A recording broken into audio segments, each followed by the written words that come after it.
Alright guys, so I've been taking apart the truck. I got both fenders and part of the cab off. I'm going to continue bringing more parts, chop it up, and continue with the project.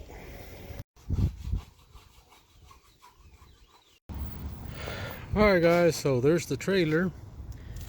And as y'all saw earlier, I had to cut the cab in pieces, the front clip, including the chassis. Ran to the store, bought me a coupler here, which is 2 5/16. They didn't have the 2-inch, which was about 20 bucks cheaper. Put a few welds on there on some 4-inch C-channel, and had to put the strap here because I didn't cut the drive shaft, and this thing was swinging crazy, hitting all the way over here. Other than that, I gotta change the wheels. Those are not mine. And this truck was gonna be converted into a short bed at one point, so I'm gonna weld all this, and y'all can see how the titanium 140, the Hobart 130, and the Chicago 90 or whatever it is, how they work on sheet metal.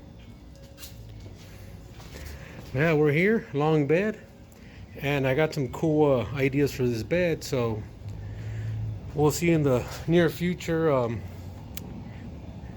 how the project comes out. And this is gonna be parked at one of our other properties, which means I'm gonna have to haul tools over here to do some of the work, unless I take it home and work over there. But stay tuned guys, and hopefully I don't